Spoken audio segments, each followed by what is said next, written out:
ఒక మాటలో పవన్ కళ్యాణ్ గారు ఏమంటున్నారంటే పిఠాపురంలో చిన్న సమస్య ఏదైనా తలెత్తినా భూతత్వంలో చూస్తున్నారు, నన్ను ఒక్క పిఠాపురానికి పరిమితం చేయొద్దు, రాష్ట్ర బాధ్యతలన్నీ మీదకి ఎత్తుకున్నారని ఉప ముఖ్యమంత్రి పవన్ కళ్యాణ్. అది ఇప్పుడు ఏదో మా దేశ దేశ రాజధాని ప్రధాని అనుకుంటున్నాడు అవునా. ముందు ముందు తెలుస్తుంది వాడికి ఎన్ని సీట్లు వచ్చేది ఏంటి. ఎలా ఉంటుంది సార్ మరి? ఇటు పక్క చూసుకుంటేనేమో చిన్న చిన్న సమస్యలు గొడవలు సృష్టిస్తుంది మాజీ ప్రభుత్వం అంటున్నారు ఆయన పవన్ కళ్యాణ్ గారు.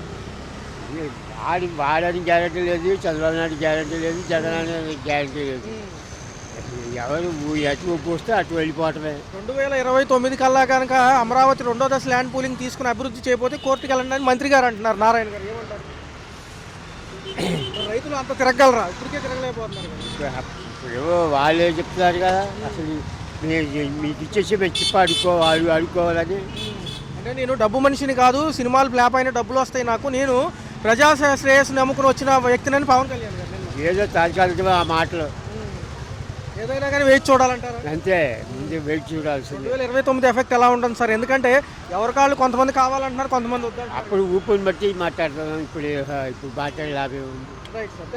2026 సంక్రాంతి దగ్గరలో ఉన్నాం సార్. మరి ఏంటి రేపటి నుంచి ఫెస్టివల్ హడావుడి స్టార్ట్ అవుతుంది. మరి సంక్రాంతి కానుక ఏమైనా అందుకున్నారా ప్రభుత్వం తరఫు నుంచి? ఏం లేదు. గతంలో రేషన్తో పాటు సంక్రాంతి కానుకానికి ఒక కిట్ ఇచ్చేవాళ్ళు. ఏమీ లేదు. ఆశయాలు ఇస్తున్నాడే అంతే. ఇది కూడా ఒక చంద్రబాబు గారు అన్ని వ్యయ ప్రయాసాలు పడినా అమరావతి రెండో దశ ల్యాండ్ పూలింగ్ అవుతుంది అంటున్నారు. జగన్ గారు ఎందుకు అంతా మొదట ఇచ్చింది చేస్తే సరిపోతారని ఈయన అంటున్నారు. ఏమంటారు ఒక మాటలో? ఎవరిష్టం సీట్ ఎక్కాలే కానీ ఎవరిష్టం వాళ్ళది. మొన్న మందడం కానీ వడ్డమాన్ కానివ్వండి మరొకసారి అడగడం జరిగింది. వాళ్ళు ఏమంటున్నారంటే మాకు కొన్ని అనుమానాలు ఉన్నాయి, గతంలో ఫ్లాట్లన్నీ కూడా కరెక్ట్గా ఇవ్వలేదు కదా, రిటర్నబుల్ ఫ్లాట్స్ ఇచ్చేసి మీరు కావాలంటే తీసుకోండి అంటున్నారు. ఏమంటారు? ఇవ్వచ్చా? మళ్ళీ ఒక 50,000 ఎకరాలు అడుగుతున్నారు కదా. ఇచ్చినా కూడా ఆడిస్తాడని గ్యారెంటీ ఉంది. జగన్ గారు ఏమంటున్నారంటే ఉన్న దాంట్లో అభివృద్ధి చేయండి, రైతులు పదే నష్టపోతున్నారు, 3 పంటలు పండుతున్నాయి. అది రైట్ కదా. అందులో నదీ పరివాహక ప్రాంతంలో ఉంది, పత్తాక మునుగుతుంది కదా. అది బాగా వరదలు వచ్చాయి, మునిగిపోతుంది. అది నారాయణ గారు ఏమో ఖజానాలో డబ్బులు ఖాళీ అయిపోతున్నాయి అంటున్నారు మాట్లాడితే. ఆడు అంతసేపటి చంద్రబాబు నాయుడు వంత పాడేవాళ్ళు కానీ చెప్తే ఏం లేదు. 18 నెలల పరిపాలన, సంక్రాంతి కూడా వచ్చింది. మరి రేషన్లో సంక్రాంతి కానికి ఏమైనా ఊహించవచ్చు అంటారా? ప్రతి సంవత్సరం ఇస్తారు కదా సంక్రాంతి. ఏమి కానికి లేడు అయిపోయింది, వాళ్ళు పడి ఇవ్వలేరు.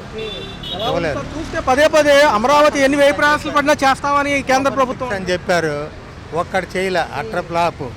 గ్యాస్ సిలిండర్లు చెప్పారు, ఎక్కడో ఒకడారా ఇచ్చారు, లేదు. మినిస్టర్ల పనులు చేయట్లేదు, కలెక్టర్లని తిడుతున్నాడు. ఆయన ఒక కలెక్టర్ పేరేదో ఉందండి, ఆయన చెబుతున్నాడు మీకేమన్నా బానిసలమా మేము అంటే, పరిపాలన లేనిది చేయలేడు ఆయన. ఇప్పుడు గతంలో ఏమన్నా ఓపిక చేసాడేమో కానీ అయితే ప్రజలకి ఈయనేం మంచి పనులు చేయలే. ఎన్టీ రామారావు గారు చేశాడు కాంగ్రెస్ తర్వాత. మాజీ ముఖ్యమంత్రి గారు ఒక మాట అంటున్నారు సార్, నదీ పరివాహక ప్రాంతంలో రాజధాని కట్టడం ఎందుకు, రెండో దశ ల్యాండ్ పూలింగ్ మళ్ళీ 50,000 ఎకరాలకి టెండర్ వేస్తున్నారు, 2 లక్షల కోట్లు అవుతుంది అంటున్నారు కదా. చచ్చిపోతున్నారండి వీళ్ళు. ఒక ఆయన చచ్చిపోయాడు. అవును. ఇప్పుడు తర్వాత వాళ్ళ మీదగానే ఇల్లు పడేసి రోడ్డు ఏదో వేయాలని ఈయన ఇల్లు కడుతున్నాడంట అక్కడ. అది అన్యాయం కదా. ఇప్పుడు రైతులు ఏదో నమ్మి ఇచ్చారు మేలు చేస్తారని, వాళ్ళు ఆ విధంగా చచ్చిపోతుంటే ఎందుకంటే గుంటూరు తెనాలి విజయవాడ మధ్య హైవే పక్కనే ఖాళీ స్థలాలు ఉండి డబ్బులు ఖర్చు కాకుండా. పరిపాలన ప్రభుత్వ భవనాలు కట్టడానికి ఎన్ని ఎకరాలు కావాలి, ప్రభుత్వం రియల్ ఎస్టేట్ చేస్తుందని అడుగుతున్నారు. వాస్తవం అది వాస్తవేనండి. జగన్ గారు చెప్పడం కాదు, జనం ఎవరు చెప్తున్నారు. ఇప్పుడు ఎవరి కాళ్ళు 100 ఎకరాలు కొనేసుకుని 10 ఎకరాలు 20 ఎకరాలు కొనేసుకుని ముందేమో నూజివీడు అక్కడక్కడని చెప్పి మబ్బి పెట్టి వీళ్ళు కొనుక్కుని ఇక్కడ సడన్గా ప్రకటించారు. మీటింగ్లో చూసే ఉంటారు, మేము కనుక అభివృద్ధి చేయకపోతే కోర్టుకి వెళ్ళండి అంటారు. అంటే భూమి తీసుకుంటారంట, 2029 లోపల అభివృద్ధి చేయకపోతే కోర్టుకి వెళ్ళి తెలుసుకోవాలంట. అంటే రైతు ఖాళీగా కూర్చుంటారు. అంతేగాని కోర్టుకి వెళ్ళి తెలుసుకోవాలంటే ఆల్రెడీ చెప్పేశాడు ఈయన. ఆయన చెప్తున్నాడుగా, మీరు మళ్ళీ 50,000 ఎకరాలు ఈగిపోతే మున్సిపాలిటీ అవుద్ది, ఇది రాజధాని అవదు, బలవంతంగా తీసుకుంటాం అంటే వాళ్ళ రైతుల్ని చంపేయాలనేగా. సార్ ఇది ఏ విధానం ఎందుకంటారు? ఆల్రెడీ 50,000 ఎకరాలు నిరుపయోగంగానే ఉన్నాయి కదా. ఆయన పని అయిపోయిందండి, ఆయనకి చేయటం కుదరట్లా. కొడుకు అప్పు చెప్పాడు, కొడుకేమో రెడ్ బుక్ రాజ్యాంగం ఇష్టం వచ్చినట్టు దాడులు చేస్తున్నారు. అది ఏదైనా కూడా క్రెడిట్ చోరీకి పాల్పడుతున్నారు కదా సార్. జగన్ హయాంలో ముందుకెళ్ళిన మాట వాస్తవం, మేమందరం చూసాం కదా. కాదండి, జగన్ గారు చేశాడు, ఆయన ఆయన ఏమి చేయలేదు, మోసం చేస్తున్నాడని చెప్పారు. మీరు మంచి చేయండి, మంచి చేసి బాగా పేరు తెచ్చుకోండి, 10 ఏళ్ళు మీరే ఉండండి, అది బాగుంటుంది. కానీ ఆయన సంక్షేమ పథకాలు చెప్పినవి చేశాడు, మీరు చెప్పినవి చేయకపోగా వాళ్ళ మీద దాడులు చేస్తున్నారు. వచ్చిన కాడ నుంచి అపోజిషన్ వాళ్ళ మీద దాడులు, వాళ్ళని చేయటం స్కిల్స్ కాము, తర్వాత ఏంటి ఫైబర్ స్కాము, లిక్కర్ స్కాము, ఇవన్నీ మీరు చేసినవి. వాళ్ళ మీద నెట్టి వాళ్ళని జైల్లో పెట్టారు. పవన్ కళ్యాణ్ గారు పిఠాపురంలో ఒక మాట అంటున్నారు సార్. మొన్న సంక్రాంతి సంబరాల్లో పాల్గొన్నారు. ఆయన ఏమంటున్నారంటే, నేను డబ్బుల కోసం వచ్చిన వ్యక్తిని కాదు, డబ్బులు కావాలంటే ఫ్లాప్ అయిన సినిమా మీద కూడా నాకు డబ్బులు వస్తాయి, ఏరి పారేస్తాను, ఎవరైనా మత విద్వేషాలు సృష్టించాలనుకుంటే పిఠాపురంలో పిట్ట ఏకరాలినా కానీ భూతద్దంలో చూస్తున్నారంట. ఆయన్నే ఒకసారి మనస్సాక్షి ఆలోచించి చెప్పమను. ఆయన మన కులాలు మతాలు ఎత్తేది ఆయనే. ఒకసారి మనస్సాక్షి ఆలోచించుకుంటే అర్థం అవుద్ది. ఆయన గురించి మాట్లాడటం కూడా అనవసరం. చంద్రబాబు నాయుడు గారు 40 ఏళ్ళ ఇండస్ట్రీలో ఆయన ఏం చేశాడో ఆయనకే తెలుసు. ఇప్పుడు సూపర్ 6 అట్ర ఫ్లాప్ అయిపోయింది, ఏమి చేయట్లా. రాజధాని వాళ్ళని మున్సిపాలిటీ చేస్తాం, మీరు మళ్ళీ పొలాలు ఇగిపోతుంటే ఆ రైతులు బతకొద్దా? 19-29 గ్రామాలు అందరూ చూస్తున్నారు కదా. దేనికి ఏ వాదనకి ఎక్కువ కట్టుబడి ఉంటారు ప్రజలు? ఊరినే భూములు ఇవ్వడానికి రెడీ అయిపోతారు ప్రజలు. ఆయన సూపర్ 6 అమలు చేయలేదు. అమలు చేయనప్పుడు ఏం చేస్తారు? ఆల్టర్నేటివ్ వేరే చూసుకుంటారు, అంతే కదా పరిస్థితి. రాష్ట్రంలో 2 సంవత్సరాల కూటమి ప్రభుత్వంతో పాటు ఈ అంశాలన్నీ ఎలా ఉన్నాయి? సంక్షేమాల్లో ఏమి అందుతున్నాయి మేడం? ఏవి కొంచెం అరకొరగానే ఉన్నాయి? అరకొరగా అంటే తల్లికి వందనం ఒకటి తీసుకున్నామండి, 2 ఉంటే ఒకరికి పడింది, ఇంకొకరిది అట్లీస్ట్ రిజెక్టెడ్ లిస్ట్లో కూడా పడలేదు. యాక్చువల్గా అది అంతకుముందు ఆల్టర్నేట్గా ఇద్దరికి పడింది, కానీ ఇప్పుడు మరి ఇద్దరికి అదే డేటా ఉంటుంది కదా, కానీ ఒకరికి పడింది, ఒకరికి పడలేదు. ఎందుకంటే మేడం, ఈ సంక్రాంతికి సంబంధించి ఫెస్టివల్ సీజన్ కూడా మొదలైంది కాబట్టి సంక్రాంతి కానికి ఏమైనా అందుకున్నారా? రేషన్లో కిట్ ఇచ్చేవాళ్ళు ఇస్తారన్నారు, మరి ఇప్పుడు ఇస్తారు లేదో తెలియదు. ఇంతవరకు అయితే మాకేమి అందలేదు, ఇన్ఫర్మేషన్ కూడా లేదు. రెగ్యులర్గా రేషన్తో పాటు ఇంకేమొస్తున్నాయి మేడం? ఒక బియ్యం, ఒక పంచదార ఇస్తున్నారండి, పంచదార తప్ప ఇంకేమి అందట్లే మాకు. పంచదార బియ్యం కూడా తిందామని తీసుకుంటున్నాం, కానీ ఇవి పిండి బియ్యం కలుపుతున్నారు కదా, దానివల్ల మాకేమవుతుందంటే ఇల్లంతా ముక్కు పురుగులు వచ్చేస్తాయి. అది చాలా ఇబ్బంది అవుతుంది. పుస్తకాల్లో అదే, బట్టల్లో అదే, ఇల్లంతా అది మేము వాడేంత వరకు కూడా అది ఉండట్లా. మాకంటే ముందు ముక్కు పురుగులు తినేస్తున్నాయి. డిపోల్లో నుంచి తీసుకోవడం ఇబ్బందిగా ఉందా? గతంలో డోర్ డెలివరీస్ ఉండేది కాబట్టి. డోర్ డెలివరీ బాగానే ఉంది, ఇది కూడా బాగానే ఉంది, ఇబ్బంది ఏం లేదు. మనకు అవసరం కాబట్టి ఎక్కడికైనా వెళ్తాం. గ్యాస్ సిలిండర్లకి నీటికి పడ్డాయి మేడం? ఒక్కటి పడిందండి, ఒక్కసారి పడింది, ఇంకా మళ్ళీ పడలా. ఇప్పుడు 15 ఉచిత బస్సు ప్రయాణం కొంచెం ఉపయోగమే అంటారా, వేస్ట్ అంటారా? ఉపయోగమేనండి. అత్యవసరమైన వాళ్ళకి చాలా మందికి. ఇప్పుడు నిన్నెవరో అన్నారు పేపర్లో అన్నట్టుగా, ఆధార్ కార్డు కంటే రేషన్ కార్డు బెస్ట్, అంటే అవసరమైన వాళ్ళు ఉపయోగించుకుంటారు, అందరికీ నిరుపయోగం కాకుండా ఉంటుంది. ఇప్పుడు గవర్నమెంట్ కూడా కొన్ని బస్సులు తీసేసి కొన్ని పెట్టింది, అది ఒకటి ట్రాన్స్పోర్ట్ ప్రాబ్లం అయింది. కానీ దీనివల్ల కొంతమంది తగ్గుతారు కదా రేషన్ కార్డు పెట్టడం వల్ల. ఆధార్ అంటే అందరూ ఉన్నవాళ్ళు లేని వాళ్ళు వాడుతున్నారు, అదే ఓన్లీ రేషన్ కార్డు అంటే లేని వాళ్ళు మాత్రమే వాడతారు. ఎలా ఉంది మేడం? రాష్ట్రంలో టీవీలో ఎప్పుడు వార్తల్లో చూస్తుంటారు అమరావతి అక్కడ జరుగుతుంది పనులు ఇవన్నీ. అమరావతి అయితే ఎలా ఉంటుంది అంటారు? అమరావతి అయితే మనకి విజయవాడ కృష్ణా జిల్లా కాబట్టి అమరావతి అయితే మనకి బెనిఫిట్స్ ఉండొచ్చు, ఉంటే ఇంక మంచిది, ఇంకొంచెం ఇంప్రూవ్మెంట్ డెవలప్ అవుతుంది ఏపీ అనేది. అంటారంటే 2వ దశ ల్యాండ్ పూలింగ్కి వెళ్తున్నారు, రైతులు మరోసారి భూమి ఇవ్వాల్సి వస్తుంది, అంటే 3 పంటలు పండే భూమి కదా. రైతుల భూమి గురించి నాకు ఐడియా లేదు కానండి. ఇప్పుడు గవర్నమెంట్ ఇచ్చిన ఇళ్ల పట్టాలు అయితే మాకు పట్టా ఇచ్చారు, కానీ అది పేరుకి పట్టా ఇచ్చారు, అది స్థలం చూపించలేదు, శంకుస్థాపన అవ్వలేదు, ఏం అవ్వలేదు. మళ్ళీ పెట్టాము, ఇప్పుడు మళ్ళీ ఇంకొకసారి పెట్టాం, మరి అది వస్తుందో లేదో. ఈ ప్రభుత్వం అయ్యే లోపల మాకు ఇళ్ళు అందుతాయో లేదా అనేది కూడా సందేహం. అందితే సంతోషిస్తాం. ఉప ముఖ్యమంత్రి పవన్ కళ్యాణ్ గారు ఉన్నారు, గ్రామీణాభివృద్ధి శాఖ మీద ఎక్కువ ఫోకస్ చేస్తున్నారు. ఎలా అనిపిస్తుంది? ఆయన కూడా అంటున్నారు కదా, పదే బాధ్యతలు తీసుకున్నాను, సినిమాల నుంచి బయటకు వచ్చి ప్రజల సమస్యలు తెలుసుకుంటాను అంటున్నారు. ఎలా అనిపిస్తుంది?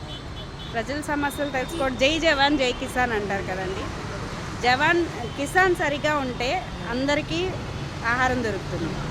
వాళ్ళకి ప్రిఫరెన్స్ ఇచ్చారంటే మంచిదే. డెవలప్మెంట్ మీద ఎక్కువ కాన్సన్ట్రేషన్ చేయొచ్చు, కానీ దానికంటే ముందు రైతులకి ఆసరాగా నిలిస్తే అభివృద్ధి చెందుతుంది, బాగా మన అందరికీ ఆహారం అందుతుంది.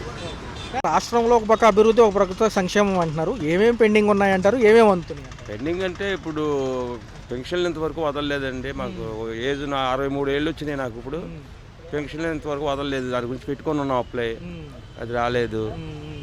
ఇప్పుడు జగన్ ప్రభుత్వంలో ఇచ్చిన ఇల్లు మాత్రము అది సెలక్షన్ చేసామన్నారు, తాళం వేసుకోమన్నారు, వేసుకున్నాము. ఇంకా వేరే సంక్షేమ పథకాలు మేమేం పెట్టుకోలేదు. మాజీ ముఖ్యమంత్రి గారు కూడా ఇవాళ మీడియా ముఖంగా మాట్లాడారు. జగన్ గారు ఒక మాట అంటున్నారు సార్, ఏదైతే తెలంగాణ వాళ్ళు మనం అన్నదమ్ముల్లా ఉండాలి, నీళ్ళ విషయంలో కొట్టుకోకూడదు అంటున్నారు. ఏదైతే మన రాష్ట్ర భవిష్యత్ చంద్రబాబు నాయుడు గారు ఏదైనా తాకట్టు పెట్టారా, వ్యక్తిగతంగా ఏమైనా ఎంఓయూలు ఉన్నాయో తెలంగాణకి మనకు అంటున్నారు. ఏదైతే రాయలసీమ లిఫ్ట్ ప్రాజెక్టు కోసం ఏమంటారు? పాపం వాళ్ళకి ఎప్పుడు నీటి కష్టాలే కదా. నీటి కష్టాలు ఎప్పుడూ ఉన్నాయిలేండి. ఈ సమస్యలు మాత్రం మామూలుగా గత ప్రభుత్వం కానీ ఈ ప్రభుత్వం కానీ వాటి మీద పోరాటాలు చేస్తున్నారు. దాని గురించి మనకు అంతగా తెలియదు, అది ఎలా వస్తుంది ఏంటనేది. భవిష్యత్తు మాత్రము ఏమి మార్పు ఏం కనపడలా. అంటే ఒక మాట సార్, మరొకటి ఏమిటంటే అమరావతికి సంబంధించి కూడా మాట్లాడారు. 50,000 ఎకరాలు ఉండగా మరొక 50,000 ఎకరాలు ఎందుకు, ఇవి డెవలప్ చేసి అంతా రైతులకి న్యాయం చేస్తే బాగుండేది, వాళ్ళకి ఇంకా డబ్బులు కూడా గిట్టుబాటు అవ్వలేదు అంటున్నారు. 2 లక్షల కోట్లు అవుతుంది అంట సార్. ఇప్పుడు ఈ 1,00,000 ఎకరాలు డెవలప్ చేయాలంటే ఏమంటారు సార్? ఎకరానికి 2 కోట్లు అంటున్నారు.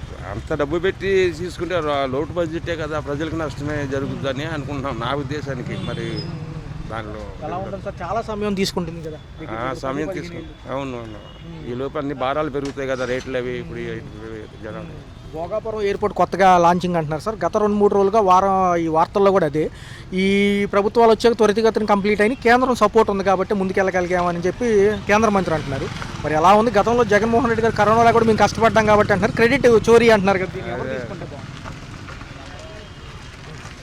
వాటి గురించి పోట్లాడారనుకోండి. అయితే ఇప్పుడు ఏంటంటే కేంద్ర ప్రభుత్వము చాలా వరకు నిధులు ఇవ్వబట్టి ఆ పోలవరం పూర్తి పనులు చేయటం కానీ అవి జరుగుతున్నాయి. అవి పొత్తులు ఉండబట్టి కేంద్ర ప్రభుత్వం అయినా ఈ విధంగా చేయగలుగుతుంది. ఏదో ఒక విధంగా రాష్ట్రం అయితే మామూలుగా మార్పు చేర్పు ఏమి కనపడలే, అలాగే ఉంది. అంటే ఈయన మరొక మాట అన్నారు, పాత ప్రభుత్వంలో ఉన్నప్పుడు మా హయాంలో భయపడి కంపెనీలు వెనక్కి వెళ్ళిపోయినాయి వీళ్ళు అంటున్నారు. కొత్త ప్రభుత్వం వాళ్ళు అది నిజం కాదంటున్నారు. నిజమేనా అసలు? చాలా వరకు కంపెనీలు వెనక్కి మళ్ళీ అంటున్నారు కదా. అప్పట్లో మళ్ళీ మాట వస్తున్నాయి చాలా వరకు. మళ్ళీ ఇప్పుడు మళ్ళీ కొత్తగా తీసుకొస్తాం అంటున్నారు కానీ ఇంతవరకు తెచ్చినట్టుగా ఎక్కడేం కనపడలేదు. సార్, మెడికల్ కాలేజీ ప్రైవేటీకరణకి టెండర్ రాలేదు అని మీడియా ముఖంగా ఒక మీడియా వ్యక్తి అడిగారు. దానికి సంబంధించి ప్రభుత్వాలు నిర్వహిస్తే సరిపోద్ది కదా, మంచి పనే కదా అని ఆయన అంటున్నారు. ఎలా ఉంటుంది? ప్రైవేటీకరణకి ఇస్తే బాగుంటుందా మెడికల్ కాలేజీలు రాష్ట్రానికి? ఎలా ఉంటుంది అంటే అన్ని వనరులు సమకూరవు అంటున్నారు కదా. దాంట్లో ఉన్న ఎక్విప్మెంట్ కూడా మన గవర్నమెంట్ నిర్వహించాలంటే 17 కాలేజీలు కష్టం. అవును, ప్రైవేటీకరణ కంటే ప్రభుత్వం చేయటమే కరెక్ట్ అనిపిస్తుంది. ప్రైవేటీకరణ కంటే కొద్దిగా హెచ్చింపు పెరుగుతుంది కదా. అది ఫైనల్గా రాష్ట్రానికి సంబంధించి ఐటీ మినిస్టర్ లోకేష్ గారు విద్యాశాఖలో కూడా ఉన్నారు. ఇటుపక్క చంద్రబాబు నాయుడు గారు లండన్ పర్యటన గోప్యతగా జరిగిందనేది వీళ్ళ వాదన. అవసరం లేదు, చెప్పి వెళ్తే బాగుండేది, ప్రోటోకాల్ అని ఒకటి ఉంటుంది కదా, దానికి కట్టుబడి వెళ్తే బాగుండేది అంటున్నారు. వాళ్ళ పర్యటనలో ఏదైనా గోప్యత ఉందా? ఈయన అంటున్నారు కదా మాజీ ముఖ్యమంత్రి గారు వాళ్ళ మీడియా అంతవరకు మనకు తెలియదులేండి. అది గోప్యత అనేది తెలియదు. గోప్యంగా వెళ్ళాల్సిన అవసరం ఏముంది? మామూలుగా వెళ్ళాల్సినప్పుడు చెప్పుకొని వెళ్తారు. మరి అది ఎలా జరిగిందని మనకు తెలియదు, అంత అనుభవం లేదండి. ఒక మాటలో సార్, రాష్ట్ర భవిష్యత్తు ఎలా ఉంటుంది? కొంచెం సమయం ఇస్తే చూడొచ్చు. అంటే కొంచెం సమయం, ఇంకా ఎంతో కాలం అవ్వలేదు కదా, 1.5 సంవత్సరాలే కదా అయింది. ఇంకొక 1 సంవత్సరం 2 సంవత్సరాలు అయితే కానీ ఫైనల్కి వస్తే కానీ భవిష్యత్తు ఎలా ఉంటుంది అనేది క్లియర్ అవుతుంది సార్. భవిష్యత్తు మీద మీ అభిప్రాయం ఏంటి సార్? పర్టికులర్గా మాజీ ముఖ్యమంత్రి గారు కూడా ఇవాళ ప్రెస్ మీట్ పెట్టారు. ఏదైతే మా హయాంలో కంపెనీలు వెళ్ళకపోయినాయి అంటున్నారు, భోగాపురం క్రెడిట్ కూడా మాదే అంటున్నారు. ఇది అమల్లోకి రావడానికి నిజంగా ఎవరున్నారు? అవన్నీ జగన్ చెప్పాయని ఉత్తుత్తు మాట్లాడి. చంద్రబాబు నాయుడు గారు 2014 నుంచి 19 మధ్యలోనే భోగాపురం ఎయిర్పోర్టు శంకుస్థాపన చేయడానికి చూశారు. ఈ మధ్యలో వీళ్ళు వచ్చి అప్పుడు వద్దు ఇప్పుడు కావాలని చెప్పి నాటకాలు ఆడింది జగన్ ప్రభుత్వమే. చంద్రబాబు నాయుడు వల్ల ఇదంతా సాధ్యమైంది. మధ్యాహ్నం ఏమంటున్నారంటే వాళ్ళ ప్రెస్ ముఖంగా మీడియా ముఖంగా మాట్లాడుతూ క్రెడిట్ చోరీ చేసింది చంద్రబాబు గారే అంటున్నారు కదా, నిజమేనా అసలు? అవన్నీ ఉత్తు మాట్లాడి చెప్పి జగన్ చేసే నాటకాలు అవన్నీ. చంద్రబాబు గారు ఆయన దగ్గర ఇవన్నీ మొత్తం చేయడానికి కారణం చంద్రబాబు నాయుడు గారే. అభివృద్ధికి ప్రదాత చంద్రబాబు నాయుడు. జగన్ చేసిందంతా వెనక రివర్స్ పాలన తప్ప ఏముండదు. మరొక అంశంలో సార్ ఇవాళ మాట్లాడుతూ మీడియా ముఖంగానే ఏమన్నారంటే రాయలసీమ ప్రాజెక్టు ఏదైతే లిఫ్ట్ ప్రాజెక్టుకి సంబంధించి ఏదైతే పక్క రాష్ట్ర సీఎంకి మన సీఎంకి వ్యక్తిగతంగా ఒక డీల్ జరిగింది, దానివల్లే ఇప్పుడు ఆ ప్రాజెక్ట్ని ఆపేశారు, ఈయన కూడా అవసరం లేదంటున్నారు. తాగునీటి కష్టాలు ఎప్పటి నుంచో ఉన్నాయిగా అంటున్నారు. నిజంగా రేవంత్ రెడ్డి గారు ఏమంటున్నారంటే మీడియా ముఖంగా అసెంబ్లీలో మాట్లాడారు, నేను రిక్వెస్ట్ చేసి ఆపిచ్చానండి అంటున్నారు. అలా అనుకుంటే కేసీఆర్ జగన్ ఇద్దరు ఒకటయ్యి ఎలక్షన్ ముందు ఏం చేశారు? నాటకాలు ఆడలేదా? అప్పుడు సాగర్ డ్యామ్ గురించి ఎలక్షన్ ముందు ఏం చేశారు? అవన్నీ వాళ్ళు చేసి యువతల పార్టీల మీద వేయటం తప్ప ఈ జగన్ కేసీఆర్ చేసింది, రేవంత్ రెడ్డి అని చంద్రబాబు నాయుడు వీళ్ళు కుమ్మక్కయింది కాదు, ఏం కాదు. అంతా సమానంగా అందరికీ ఒకలాగా ఉండాలని చూస్తున్నారు వీళ్ళిద్దరు. ఐటీ మినిస్టర్ లోకేష్ గారు చంద్రబాబు నాయుడు గారు వ్యక్తిగతంగా గోప్యంగా లండన్ టూర్ వెళ్ళారు అంటున్నారు. అది కవర్ చేయడానికి ఎల్లో మీడియాలో ఏదో కృషి చేస్తున్నాయి అంటున్నారు. నిజంగా వ్యక్తిగత గోప్యతని ప్రకటించి వెళ్లాల్సిన పని ఉందిగా అని ఈయన ప్రశ్నిస్తున్నారు. మరి ఈయన వాళ్ళు వెళ్ళింది వాళ్ళ పర్సనల్ పనుల మీద వెళ్ళారు. నీకులాగా ఒక ఊరు వెళ్తానని చెప్పేసి లండన్ వెళ్తానని చెప్పి ఇంకో దేశం వెళ్తే ఇంకో దేశం అని చెప్పలేదుగా. వాళ్ళ పర్సనల్ పని మీద వెళ్ళారు. నువ్వు డైరెక్ట్ చెప్పి కూడా ఈ ఊర్లో దిగాల్సిన ఫ్లైట్ ఇంకో ఊర్లో దిగి అలా చేసిన నాటకాలు ఆడింది నువ్వు కాదా, జగన్ కాదా? ఇవన్నీ అన్ని ఉత్తులు మాటలు. ఒక మీడియాకు సంబంధించిన వ్యక్తి అడిగారు సార్, ఏదైతే ప్రైవేటీకరణకు సంబంధించి మెడికల్ కాలేజీ టెండర్లు రాకపోవడం అంశాన్ని మీరు ఎలా చూస్తారు అంటే మంచిదేగా ఆయన అంటున్నారు. ప్రైవేటీకరణకు వెళ్తే కూడా దాంట్లో ఉన్న ఎక్విప్మెంట్ అంతా కూడా పాసిబిలిటీ అవుతుంది తేవడానికి. 70% కంట్రోల్ మనకే ఉంటుంది. రెండోది ఈయన ఏమంటున్నారంటే 2 సంవత్సరాల జీతాలు మీరే ఇస్తానన్నారు, ప్రజల ధనం అని అన్నట్టుగా ఈయన మాట్లాడుతున్నారు. నిజానికి ఇప్పుడు పీపీపీ విధానం మంచిదేనండి. ఇప్పుడు గవర్నమెంట్ దగ్గర డబ్బులు లేవు, బయట వాళ్ళకి ఇస్తే వాళ్ళు తొందరగా చేసి పెడతారు, ప్రజలకు అందుబాటులో ఉంటాయి. అలా అనుకుంటే నువ్వు పోయిన 5 ఏళ్ళు ఏం చేసావు? నువ్వు ఒకటేమన్నా కట్టావా? ఒక శంకుస్థాపన ఏమైనా చేసావా? ఏదైనా కట్టావా? వచ్చిన వాళ్ళని వెనక తరిమావు నువ్వు. ఇప్పుడు ఈ పీపీ విధానం చాలా మంచిది, తొందరగా పనులు అవుతాయి, పేదలకు అందుబాటులో ఉంటుంది. ప్రస్తుత ప్రభుత్వ నాయకులు ఎవరైతే రాష్ట్రంలో ఉన్నారో వాళ్ళు వ్యక్తిగతంగా మా మీద టార్గెట్ చేసి మాట్లాడుతున్నారని జగన్ గారు. ఏంటంటే పాత ప్రభుత్వ హయాంలో కంపెనీలన్నీ భయపడి వెనక్కి వెళ్ళిపోయినాయి అనే మాట వాళ్ళు పదే అంటున్నారు. కానీ వెళ్ళలేదు. కాగ్రి నివేదికలు తీసినా లేదా ఆర్బీఐ నివేదిక తీసినా మా దాంట్లోనే వృద్ధి రేట్ ఎక్కువ ఉందంటున్నారు. నిజమేనా? అవన్నీ వేస్ట్ మాటలు, ఉత్తి మాటలే. ఆయన ప్రెస్ మీట్ పెడతామే రాదు, ఏం మాట్లాడతాడో ఆయనకే తెలియదు, 4 ఎనిమిదిలు ఎంత కూడా తెలియదు, ఏదేదో మాట్లాడతాడు. వీళ్ళ మీద రుద్దడానికి ప్రెస్ మీట్ పెడతాం తప్ప ఏమి ఉండదు, ఒక్క నిజం కూడా ఉండదు, అన్నీ అబద్ధాలు ఆయన చెప్పేవన్నీ. ఎలా ఉంటుంది సార్? అమరావతి రైతులకు సంబంధించి కూడా ఆయన పదే వ్యాఖ్యలు చేశారు. ఈరోజు మీడియా ముఖంగా ఎందుకు 2 లక్షల కోట్లు అవుతుంది, 1,00,000 ఎకరాలు అభివృద్ధి చేయాలంటే గతంలోనే ఏమీ ఇవ్వలేదు అన్నట్టుగా ఆయన అంటున్నారు. కానీ ఏదైతే అపోహలు ఉన్నాయో మంత్రి నారాయణ గారు వెళ్ళి మాట్లాడడం జరిగింది. ఎలా ఉంది? ఇప్పుడు ఒక ఇల్లు కడుతున్నామంటే మనం ఒక ఎస్టిమేషన్ వేసుకుంటాం, తర్వాత అది పెరగవచ్చు. అంతేగాని మనం ఏదో అనగానే చేసేస్తారని కాదు. ఇప్పుడు 1,00,000 కోట్లు అయితే 2 లక్షల కోట్లు అవ్వచ్చు ఆ టయానికి. మరి పోలవరం కట్టేదని ఆపారేసావు, అప్పుడు ఎంత నష్టం పోయింది, ఎంత అయింది మళ్ళీ తర్వాత? వాళ్ళు చంద్రబాబు నాయుడు గారు ముందు ఆలోచనతో చెప్తున్నారు, తర్వాత పెరగవచ్చు, చెప్పలేము. ఇప్పుడు రోజు రేట్లు అనేవి పెరుగుతాయి కానీ తగ్గేయం కాదు కదా. వ్యక్తిగతంగా దోపిడీ చేసి భూదోపిడీ తమ బినామీ వీళ్ళకి ఇవ్వడానికి ఇలా చేస్తున్నారని మీడియా ముఖంగా ఆయన అంటున్నారు. ఆ బినామీలు ఏం లేదు, వీళ్ళకేం దొరకలేదు, అక్కడ సెంటు స్థలం కూడా దొరకలేదు అని చెప్పేసి జగన్ వాళ్ళ మంత్రులు వాళ్ళందరూ చేసి మాట్లాడతాం తప్ప ఏమి ఉండదు. వాళ్ళందరూ అక్కడ బినామీలు, చంద్రబాబు నాయుడు బినామీలు అంటూ ఎవరు లేరు. అందరూ రైతులు ఇచ్చిందే, అది నమ్మకంతో ఇచ్చిన రైతులు ఇచ్చిందే. వాళ్ళకేం అన్యాయం జరగదు, వాళ్ళకి అన్ని విధాలు ఆదుకుంటారు. వాళ్ళకి ఫ్లాట్లు కానీ డబ్బులు కానీ అన్నీ అందజేస్తారు. రాష్ట్ర ప్రజల భవిష్యత్తు తాకట్టు పెట్టారు అన్నట్టుగా ఆయన మాట్లాడుతున్నారు. నిజంగా చంద్రబాబు నాయుడు గారు అలా చేస్తారు? మరి ఆయన పెట్టింది ఏంటి? 10 లక్షల కోట్లు ఏం చేశాడు అభివృద్ధి? ఇప్పుడు జనాలకు పంచింది 2,60,000 కోట్లు అయితే మిగతా అన్నీ ఏమైపోయినాయి? ఏమన్నా ఒక శంకుస్థాపన చేశాడా, ఏదైనా కట్టాడా? ఏమన్నా ఏం ఆ డబ్బుల తాలూకా లెక్కలయ్యి మరి 1,00,000 కోట్లు అభివృద్ధి చేసి లిక్కర్ స్కామ్లో ఉన్నాడు. ఇంకా మైండ్ శాండ్ ఇవన్నీ చూసుకుంటే బోర్డు అంత ఉంటుంది. వస్తాయి, కంగారే ఉంది. ఈ 5 ఏళ్ళు మళ్ళీ ఎలక్షన్ వచ్చేలోపు ఎవరు వెళ్ళాలి లోపలికి వాళ్ళు వెళ్తానే ఉంటారు. చూస్తే ఎలా ఉంది? రాష్ట్ర అభివృద్ధితో పాటు అనేక హామీలు ఇచ్చింది. మరి ఏమంటారు? మీరేమైనా ఇబ్బంది పడుతున్నారా కొన్ని హామీలు నెరవేరకపోవడంతో? 18 నెలల పరిపాలన ఏం గమనించారు? ఈ ప్రభుత్వంలో ఏమీ కూడా అభివృద్ధి అనేది ఏం కనబడతలేదండి. అన్ని సమస్యలే. వాలంటరీ వ్యవస్థ కూడా వాలంటరీకి 10,000 కాడికి ఇస్తానని చెప్పి అన్నాడు, అది కూడా నెరవేర్చలేకపోయాడు. వచ్చిన 18 నెలల్లో కూడా అనేక సంక్షేమ పథకాలకు సంబంధించి ఎన్నో చెప్పుకున్నారు, అవి కూడా అరకొరగా అందుతున్నాయి, పర్లేదంటారు? ఏమీ అందుతులేదు కదండి. ఏ పథకం అందింది చెప్పమనండి. అయితే మొదటగా చూసుకుంటే సార్, ఇటు అమరావతి రైతులకు వస్తేనేమో భూమిలు ఆల్రెడీ ఇచ్చున్నారు, మరోసారి కావాలంటున్నారు. మొదటగా డెవలప్ చేసి వెళ్తే బాగుంటుందని ఇవాళ మాజీ ముఖ్యమంత్రి గారు జగన్ గారు కూడా మాట్లాడుతున్నారు. ఇవన్నీ కూడా ఈ లైన్లు, పైప్ లైన్లకి, రోడ్లకి, వీటికే సరిపోద్ది, ఇంకొక 50,000 ఎకరాలు కావాలంటున్నారు. పాపం రైతుల పరిస్థితి ఏంటి? రిటర్నబుల్ ఫ్లాట్స్ రాలేదని వాళ్ళు చూస్తున్నారు, మరి పంటలు కూడా నష్టపోతున్నారు కదా. అమరావతి రాజధాని అని చెప్పి అన్నాడు. అమరావతి ఏమైనా పూర్తి చేశాడా? రాజధాని ఏమైనా పూర్తి చేశాడు? అక్కడ వర్షాలు వచ్చినాయి, తుఫాన్కి వచ్చినప్పుడు తుఫాన్లో ఇంత లోతు నీళ్ళలో ఉండిపోయింది రాజధాని అనేది. ఏమి సమస్య? అన్ని సమస్యలే, ఏది కూడా నెరవేర్చడా. నేను వస్తే అది ఇచ్చేస్తా, ఇది ఇచ్చేస్తా అన్నాడు, ఏది కూడా చేయట్లేదు. మెడికల్ కాలేజీలు ప్రైవేటీకరణ అయితే బాగుంటుంది, ప్రైవేటీకరణలోనే అన్ని వసతులు సమకూరుతాయి అంటున్నారు. కానీ ఇప్పుడు ఇది అవ్వకపోవడం కూడా మంచిదని జగన్ గారు అంటున్నారు. ఎందుకంటే ప్రభుత్వాలు నిర్వహిస్తే బాగుంటుంది కదా, పేదవాడికి వైద్యం అందాలి. ఇప్పుడు పేదవాడికి వైద్యం అందాలంటే గవర్నమెంట్కి ఇస్తేనే బాగుంటుంది. ఇది ప్రైవేటీకరణ చేశారనుకో, డబ్బు ఉన్న వాళ్ళకి, పెద్ద ఆసాంలో ఉన్న వాళ్ళకే పనిచేస్తుంది, కానీ పేదవారికి చూడరు కదా. గవర్నమెంట్కే ఇవ్వాలి. నాయకులు వ్యక్తిగతంగా పర్యటనలకి విదేశీ పర్యటనకి వెళ్ళడం మంచిది కదా, ఏదైనా ఉంటే కనుక ప్రోటోకాల్ మించి చెప్పి వెళ్తే బాగుంటుంది కదా, గోప్యంగా వెళ్తే దాని మీద అనుమానాలు వస్తాయి అంటున్నారు. మరి ఏమంటారు ముఖ్యమంత్రి గారు, మాజీ ముఖ్యమంత్రి గారు?